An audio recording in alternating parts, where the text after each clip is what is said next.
Hello, everybody, and welcome to another episode of Blood on the Razor Wire TV, where we bring it to you real and we bring it to you raw. Hit the subscribe button, hit the like button, and share this video.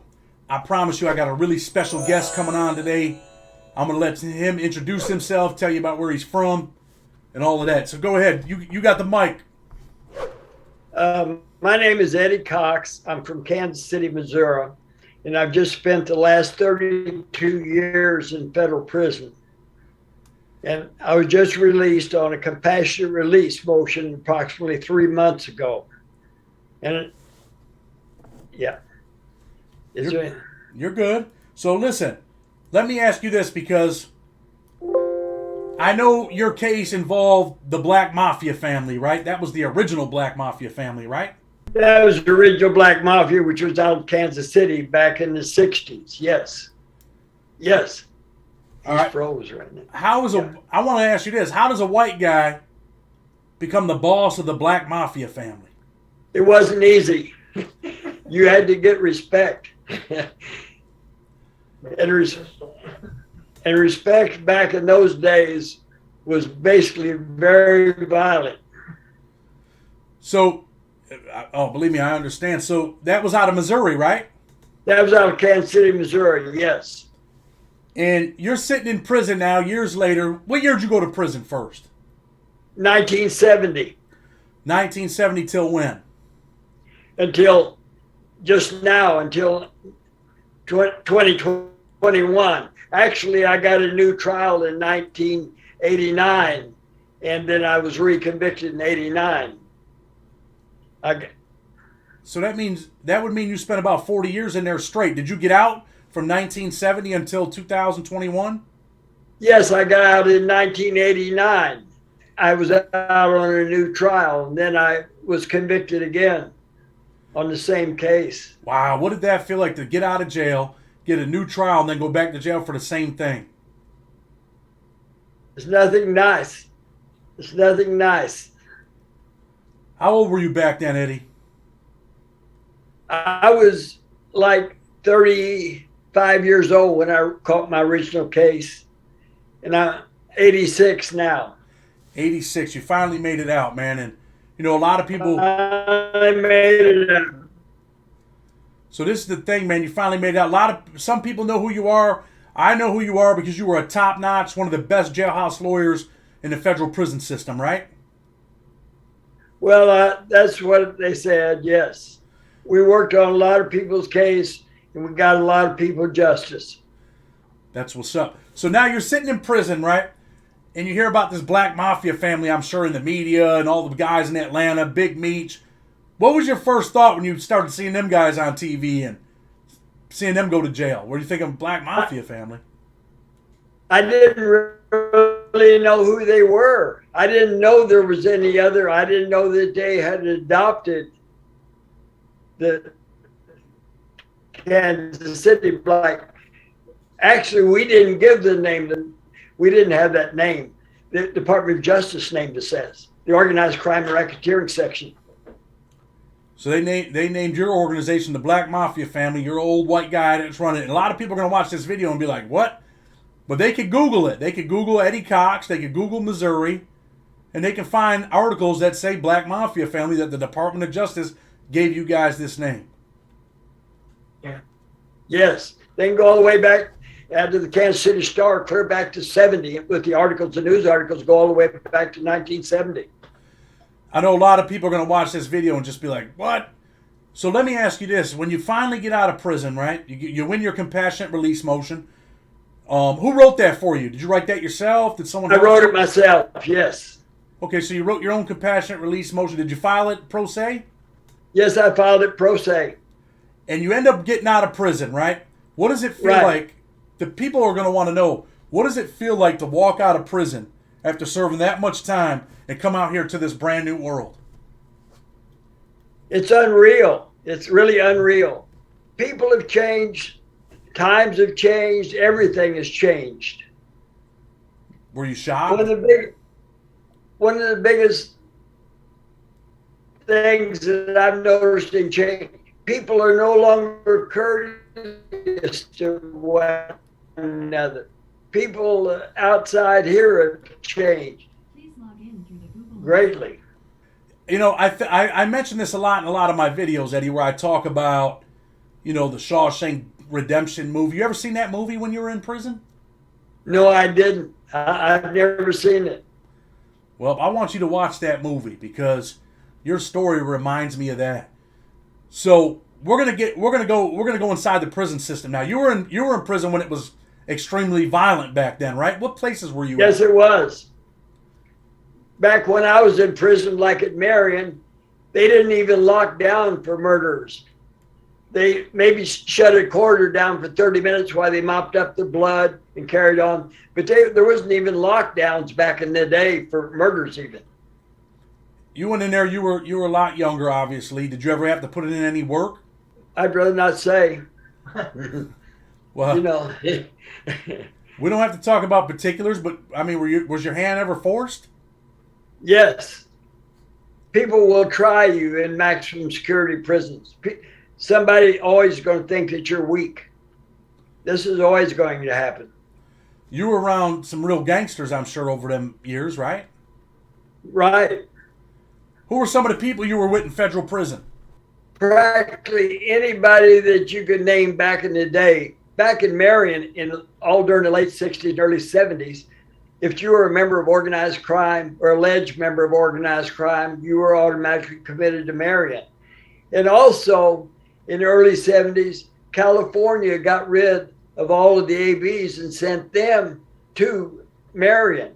All of the leadership of the ABs were sent to Marion in 1970. How about the guy, That was also with the Emmy as well. They sent the Emmy people. So that was the Texan, was that the Emmys, was that the Mexican Mafia? Yeah, that's the Mexican Mafia, yes. Were you involved in any organizations, allegedly? No, I was not involved in any of the organizations, none, while I was in. I was an independent. You're an independent that whole time. The whole time. Let's talk about Cadillac out of Washington, D.C. You know who he is or who he was?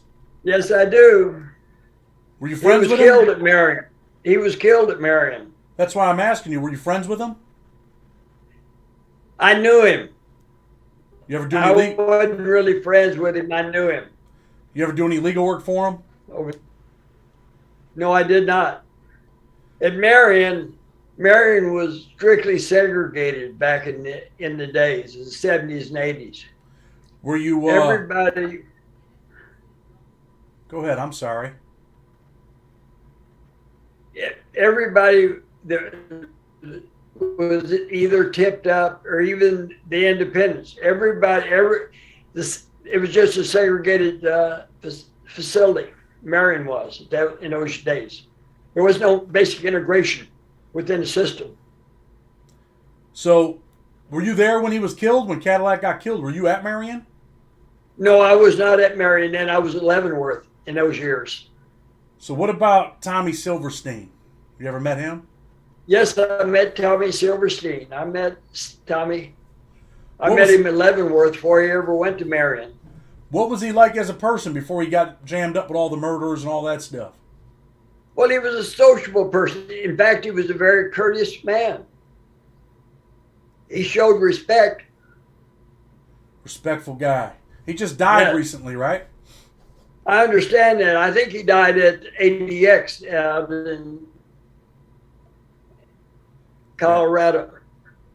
Your computer's freezing up a little bit, but we're all right. We're going to work with it. But he would only be in his 60s right now. I think he would be in his 60s right now. Yeah, probably. So let me ask you this: what's the most violent thing you ever seen? 32 years in prison. What's one of the most violent things you ever seen, man? Mass murder, where 3 people was killed at one time. Where was that at? Pollock? No, that was at Marion. Tell me about it. The people want to know. 3 people killed at one time, same day? Yeah. Pardon me? Tell the people about it. Yeah, one day. Yes, in one day. It was gang violence. Who was killed? I don't remember their names. I was not associated with them, so I don't even really remember their names. I'm talking about blacks, whites. Back then, one white and two blacks. It was a dangerous place back then, huh, Eddie? Yes, all the penitentiaries were dangerous all back during the 70s and 80s and even into the 90s. They were dangerous places. How about now? Do you think some of them penitentiaries are dangerous now? I'm sure there are. I haven't been to one of the U.S. penitentiaries in recent years, but I'm sure they are. Yeah. What prison did you come home from? I came from an FCI in Pekin, Illinois. How was Pekin? Pekin was very quiet. There's never been a murder in Pekin. There's never been anybody seriously hurt in Pekin. And it's been in operation since 1994. It opened. I'm going to ask you a question. I want you to tell me, out of all the prisoners you ever ran across, who do you think was the most dangerous? Was it Cadillac? Was it Tommy Silverstein? Was it someone else? Who do you think was the most dangerous person? The most dangerous people are the people you don't even know about. The individuals you know have put work in, but some of the most dangerous people you're not aware that they are the dangerous people. Who do you think was the most dangerous person that you ever met? I can't put a name to one. I've met so many over the years that were dangerous that I can't really identify one person as being the most dangerous person. So now that you're free, right, Eddie, I want to know, what is the thing that you enjoy the most now that you're free? Just being free, being able to walk around, being able to choose the food I want, being able to associate with whoever I want to associate with. What was your original sentence, life? Life, yes. They wanted you to die in prison. They wanted me to die. In fact, I was resentenced in 2017, and the judge could have turned me loose then. And he said it was the court's intent that I die in prison. That's horrible, isn't it? Yes. In your There's case, not any bodies. There wasn't any major violence at this time. Nothing, So I've never been. Go ahead. I've never been convicted of a major violent crime. So when you go back to court in 2017 to get resentenced, and the judge says it was the court's intent for you to die in prison, when you were going back to court, did you think, man, this is my shot, I'm probably going to get out? And then you got down there and got life all over again. What did you think was going to happen? I actually thought I was going to be released. I thought I was going to be released. I really thought that. But it didn't work out that way. So, and 3 years later, the same judge, granted compassionate release. I don't know what changed in that 3 years, but something changed. So when you filed the compassionate release motion, did you think you were going to get out this time, or did you think, probably a long shot, but I'm just going to shoot at the court anyway? I thought it was a very long shot. I really didn't have too much faith in it, but I had to do it. Did Rusty help you out at all, or what? Yes, Rusty helped me out. Rusty sent me case law and sent me a format because nobody at Pekin was filing compassionate releases. Yeah. I wrote that Conrado Cantu case. I wrote that first one, man. Yeah. And you know what? I'm happy, man, that it worked out. Well, when I read your case, I was elated about that, Yeah. It was a crazy case, right? Yes. For them to release me. But the judge showed mercy. The judge did the right thing on you. That was the main thing. Yep, thank God. So yes. You're 86 now, right? Right. No more BMF, no more Black Mafia Family, none of that stuff, right? No more nothing. No. So In fact, we got to relay the kids the consequences. I'm glad you said that, man, because some people might not be able to understand what it's like, Eddie, to go to prison and spend 32 years of your life in prison and then walk out. To walk out of No, prison after all that time, were you afraid getting out? Like, I mean, is everybody gone in your family? Was there anybody left? no, I have a daughter. I have a daughter and some grandchildren. No, I have family left. Yes. Okay, good. I mean, that's a concern. I mean, Good. were you fearful to get out a little bit? Like, man, I don't know. I wasn't fearful. No. I was anxious naturally, but I wasn't fearful. Everything is so new. You know, after being deprived of you, you know, it's just a big wonder. You wonder around and say, "Oh, how did this happen? How did this? What's going on here? What's going on there?" What's the first thing you ate when you got out? I think it was a hamburger. I had to ride. They put me on a bus in Pekin, Illinois. They had to get me out of there that day. They had to say, "You got to go." When the order came down, I didn't have the opportunity for anybody to come and pick me up. So I rode a bus from 2 o'clock in the afternoon until 6:30 the next morning. Was that the best bus ride you ever had? Best bus ride I ever had. Damn, you got to watch that movie, man. Shawshank I saw Redemption. cars, I saw homes, I saw everything. What was it like to see what Everything looked good. What was it like to see them cars? They changed so much, didn't they? I can't even identify them. Even out now, I've been out 3 months and I still can't identify one car from another. All of them look alike to me. So out of 32 years you spent in prison, how many nights did you go to bed hungry? Many nights, because of the fact that the poorly prepared food that they gave us, you couldn't even eat it. Rather than, you know, it was the preparation. Many nights you went. So out of all them years, how many nights did you go to bed at night and say, damn, man, I wish I made different choices in my life?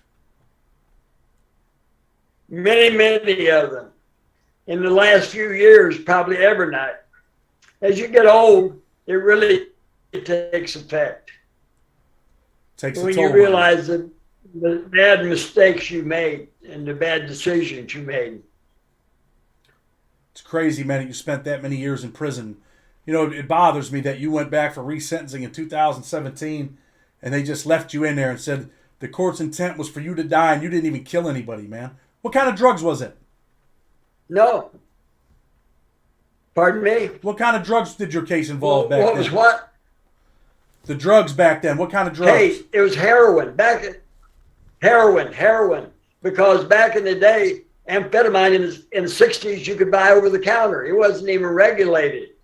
And cocaine, there was no demand for cocaine. Everybody back in the day were all heroin addicts. All those years, do you ever? And we had all the people cut.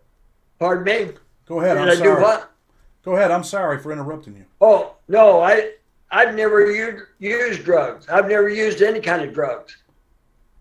You're just making money. Making money off of them. How much money they arrest you with? A little bit. The government claimed we were taking in $100,000 a day. Wow. Was it true? Well, it was probably close. But that involved numerous people, right? That involved everybody. They included all the drug houses we had as well as the wholesaling we did of the drugs, yes. Being it was a heroin case, you know who Guy Fisher is? Yes, I know Guy Fisher out of New York. Did you do time with him? Yes, I did. Guy Fisher, man, I spent some time with Guy Fisher too. He had a big heroin case, and he ended up doing. Yes, he did. Yeah. Did you know he got out on compassionate release? It was in the late. Pardon me? Did you know he's out? Did he get out? I don't know. Yeah, I sent him. I haven't heard. Yeah, he got out. I sent him a bunch of stuff on compassionate release. The Federal Defender's Office ended up doing his motion, and he ended up getting out. He's been out probably about 7-8 months now, maybe a little more, a little less, give or take. That's great. So all He's you out of the Southern District of New York. Yeah. So all you old timers are getting out now.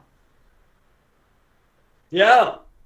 But then you've got people like Bobby Manna, who has been in since 1988, and they've never done anything for him. The old man is 91 years old now, and nobody's, and the court's ignoring everything that he's filed. They've ignored, and he's even filed one compassionate release, and they've denied him.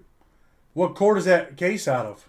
And out of New Jersey. He was filed out of New Jersey, and he's in Rochester now. He's in real poor health, and they still won't release him at 91. It's just unreal what the courts do. And that's something I want to talk about. No compassion. No compassion. None. The courts have none. A number of the judges like that just completely ignore people. Here's an old man that's 91 years old, completely harmless, and he's real bad health, and they still won't do anything for him. So what you're saying is, some of these young kids are going to prison now with 40, 50 years, life. Good possibility they go to prison at 21 and die right in that prison cell. 50, 60 years later, huh? Yes. While doing the sentence or being killed, either one. You never know in prison what's going to happen.